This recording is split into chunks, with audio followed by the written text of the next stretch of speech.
What is going on, you guys? Welcome back to the channel. It has been a minute, like for real, since I've posted anything on the YouTube channel. Pretty much everything that I've caught in the last couple months has pretty much just gone on the TikTok, and that's for a couple reasons. Between work and a couple other things, the holiday season, New Year, I didn't have as much time to kind of sit down and edit, so I didn't have as much time to kind of put together a full video. It was a little bit easier to just cut the clips together and put them on TikTok. So if you guys aren't following my TikTok at all, I'll leave the link in the description. I've mentioned it a couple times, but in situations like I've kind of had in the last couple months, if I don't have a ton of time to post, I'll just put a bunch of clips on TikTok as I fish. But today I'm really gonna try to put a video together, and that's for a couple reasons. I've got the place to myself today. We're just gonna hang out for the afternoon, drop some traps, and anyone who's been around the channel for a year or so knows that this rental that my family uses, that is Little Sebago Lake right there, and I'm standing in the living room. So we're just going to hang out, drop some traps, watch them from the couch, and I think it's gonna be a pretty good day for some fishing. I got the bait already, so I just need to go drill some holes, drop some traps.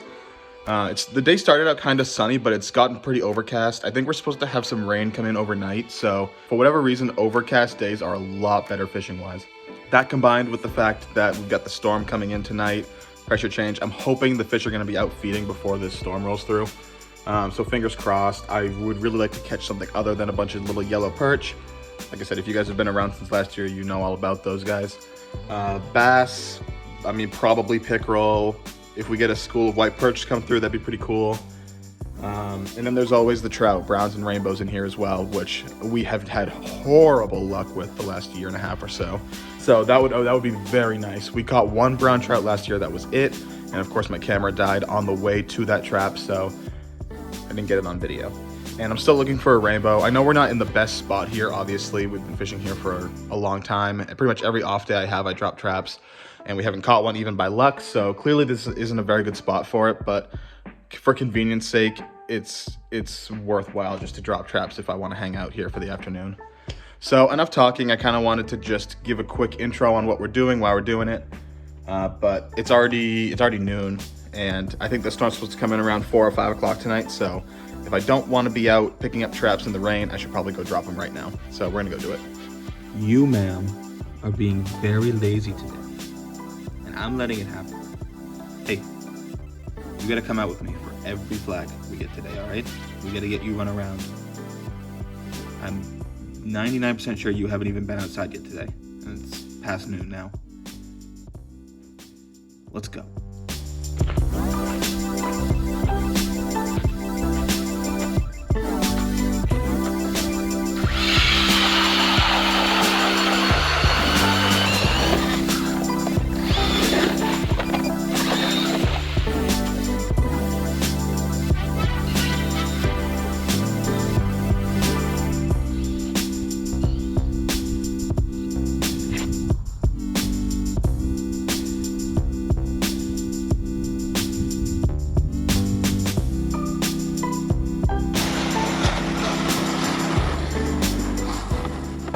All right, I'm gonna take us 17 minutes to set up. God, it feels slow. I guess 5 traps. I had to put a new hook on one of them. It's not terrible, but I've been fishing this spot enough between this year and last year, and open water as well, this past spring, that I feel like I should probably kind of like explain what's going on right here and why I usually set my traps up the way I do. So this is the house right here. The house that we're renting sits on a main lake point in the lower bay of Little Sebago, if anyone's familiar with the area. And I found between open water and ice fishing here that this point is on a really unique area where everything to my right, at least off this point, drops off much slower, and it seems like there's a lot more grass over there. Whenever I go to set up if I set up traps, or if someone I know comes and sets traps up here, they usually have a lot less water, or at least noticeably less water, and they pull up a lot more grass more often than not. And off the left side here, it drops off a little faster, but there's a lot less grass, mostly either rock or sand. So this right here up the middle is like in a really unique area where you've got a transition point between grass and either sand or rock. I haven't been able to kind of decide which. I think it's just sand, but Regardless, it's a transition point between two different bottoms, which is more often than not a pretty good spot to be set up. And the other reason I set up the way I do right there straight out is because I'm in a lot of different water depth. This lake drops off, or at least this area drops off really fast. So that first trap there is probably only 10-15 feet offshore. And it's in probably 7 or 8 feet of water.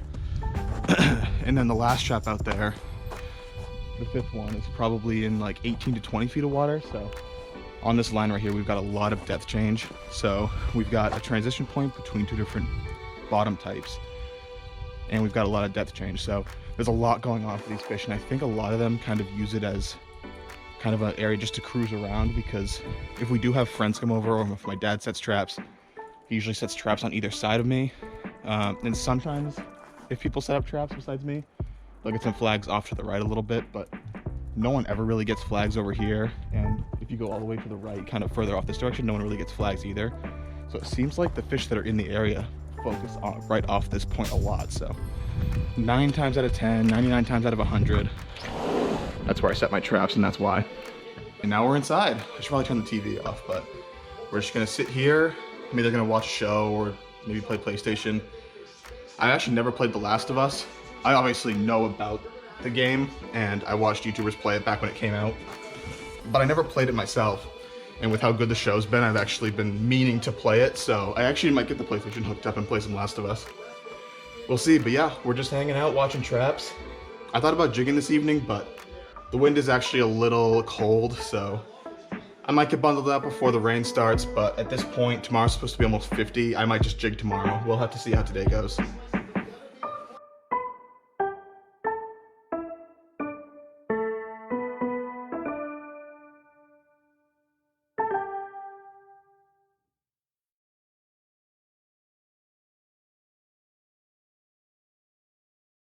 She moving? Good stop. No, it's still going. Is it?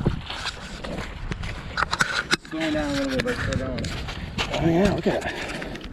It was humming. Probably a pickerel. Got it. That's a big fucking trout if it's a trout. It's probably just a pickerel. It was moving. Yeah, a pickerel. That's my guess. Although it's not shaking its head that much. I would love if it was a big fucking rainbow. It's a big, yeah, pickerel. So that was a big trout if it was a trout. Eagle! Dinner time! Oh. I know he's not Flies? Okay. Oh, well, look at that. That came out pretty well. Oh, that's not that deep. No, it's probably only like 6, maybe 7 feet here. Not running? It's tight, but it's not. Oh, it barely even moved it. Oh no, maybe it did. Give it a second, see if it wants to run with it. You got wind maybe? Or? No, it wasn't wind. Either a bait trip, but I doubt that because it's way off to the side. So it probably was a fish that just grabbed it just enough to trip the flag.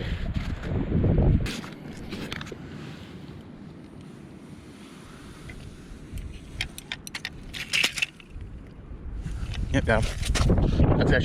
That's not bad. That could be a good bass. He's trying to take line too. Heavy? Yep. Shaking its head actually a lot. I'm gonna go bass. Fuck, I just saw the belly. Yep, good bass. Good bass.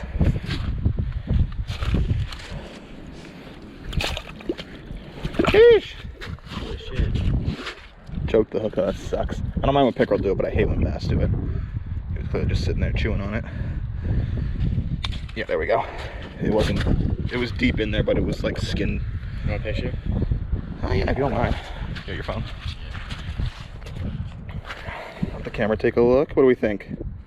3.5? It's actually got some decent girth for a winter bass. Yeah, come over like here. That is worse. Worse? Here, I'll just keep moving. I'll move it around in a circle until it looks good. Okay, yeah, that's fine. That's good? Yeah.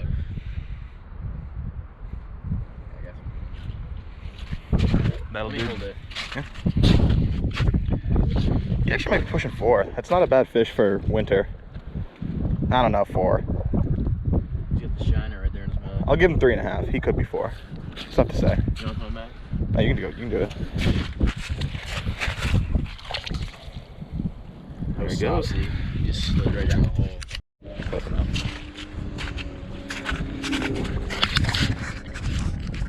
Just watch when you go to take it. Oops, someone took the slide out on the ice. What do I do here? We're gonna let it sit for a minute, or I can't tell where the line's going. It's just like straight down. Yeah. Sit here for a minute and see what happens, or if you want, you can just. What I'd usually do is I'll pick the trap up and like just hold the line where it still slacks, so the fish just feel you, and then just slowly kind of pull up on it. If you feel it, any weight, you can set the hook. Like right now? You can if you want. At this point, it's probably either gone or just chewing on it, so grab the line and keep it slack. And then just slowly pull up. If you feel weight, give it a heave. Yep. Got it? Yeah. White perch, I'm calling it white perch. No, it's kind of heavy. No, white perch. It's shaking its head. White perch. Fuck! Time's right there. Time's on the GoPro. So sound it, and then Does you want me to hit the power button? you can.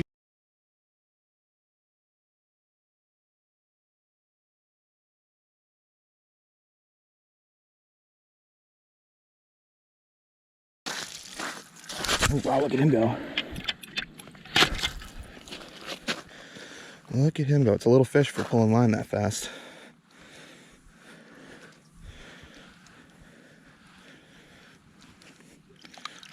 Wow. That's the smallest bass I've caught in here. Every single bass I've caught in here is like at least 3 pounds. So this is definitely different. Hold on. I need the pliers for this fella. What's nice about those snell hook setups is I can just take the hook off the swivel and walk it over to my pliers.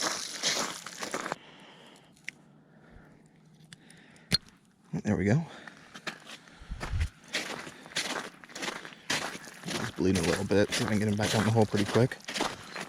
Oh, one little yellow off camera earlier, and a nice little largemouth to continue the day with. He took a ton of line.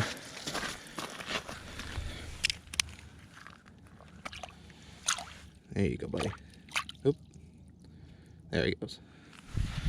Yeah, he took a ton of line. Real quick for reference, let me just drop this down and sound it so you guys can see how much line he actually took.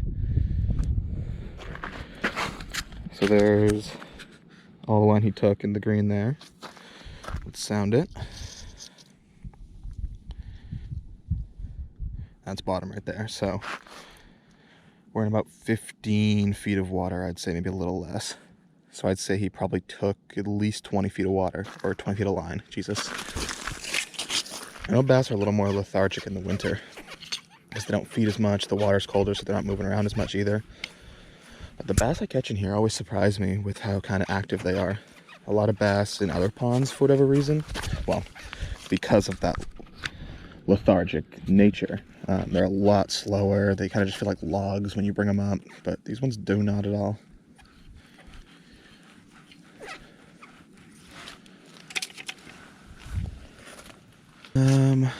We got 4 bait left.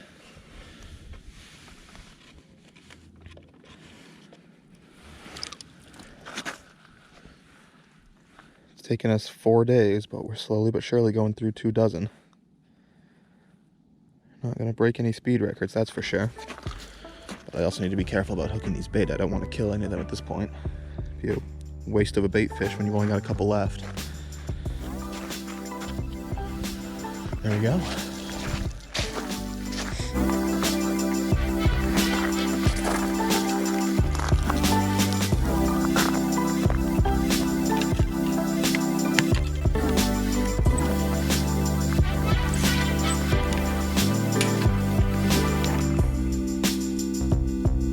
No bait on this one. And no bait on this one either. Well, that sucks. Went down to the wire, and 2 out of the 3 traps didn't, or 2 out of the 5 traps didn't even have bait on them. That sucks.